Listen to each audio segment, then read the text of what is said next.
हिमालय की वादियों में बसे छोटे से गांव नंदन में हर साल बर्फ गिरने पर त्योहार मनाया जाता था।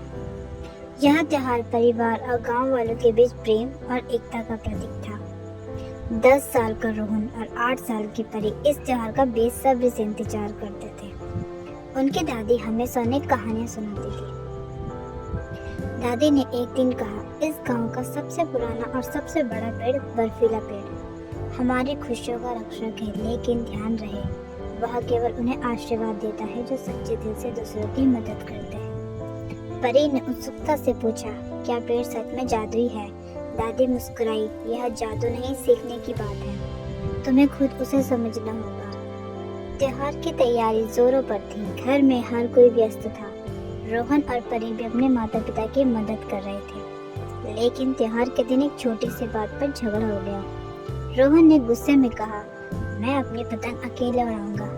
परी ने भी तुनक कर जवाब दिया, और मैं अपनी रंगोली खुद बनाऊंगी। माता पिता ने भी आपस में बातें करना बंद कर दी। पूरा घर उदास हो गया। उसी रात रोहन और परी अपने झगड़े के कारण सो नहीं पाए।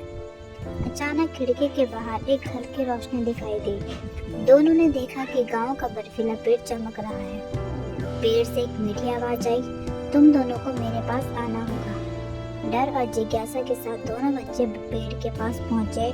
वहां पहुंचकर उन्होंने देखा कि पेड़ के चारों ओर बर्फ के छोटे छोटे चमकते क्रिस्टल लटक रहे थे। पेड़ ने कहा, मैं तुम्हें एक रहस्य दिखाऊंगा, लेकिन पहले तुम्हें अपनी गलतियां समझनी होगी। पेड़ ने अपनी शाखाओं से एक चमकता झंडा बनाया। उसमें रोहन और परी को उनके परिवार के झगड़े दिखाई दिए। पेड़ ने कहा, त्योहार का असली अर्थ है एकता, लेकिन जब तुम झगड़ते हो तो खुशियाँ फीकी पड़ जाती है। याद रखो, साथ रहकर ही असली खुशी मिलती है।